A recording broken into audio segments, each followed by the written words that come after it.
Trouver des fumeurs en Australie devient de plus en plus difficile. Les études montrent qu'environ 12% de la population fume. C'est l'un des taux de prévalence du tabagisme les plus bas au monde. Nous savons que ce chiffre diminue presque continuellement depuis que le gouvernement a commencé à le prendre au sérieux, en organisant de grandes campagnes de masse interdisant de fumer à l'intérieur.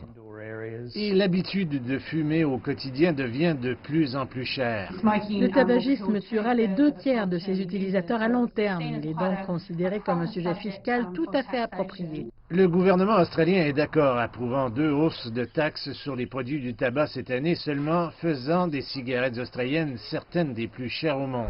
En fait, lorsque vous ajoutez les dernières hausses de taxes, un paquet par jour peut désormais coûter plus de 12 000 $ australiens par année.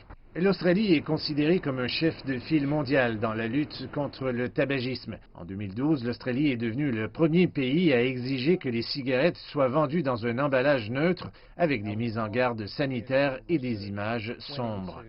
De nombreuses recherches approfondies ont été menées sur la manière dont les paquets ont été conçus pour les rendre les plus attrayants pour différents groupes démographiques.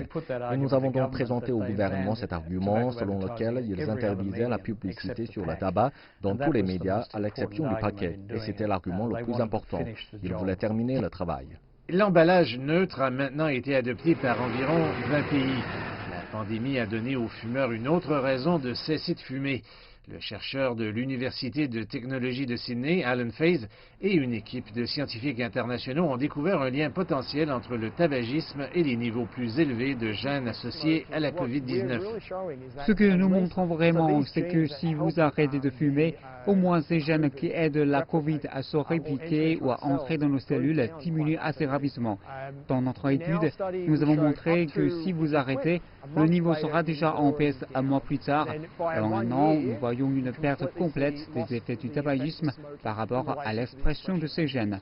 Le gouvernement australien affirme avoir constaté une augmentation de plus de 300% du nombre de personnes téléchargeant son application pour arrêter de fumer par rapport à la même période il y a un an.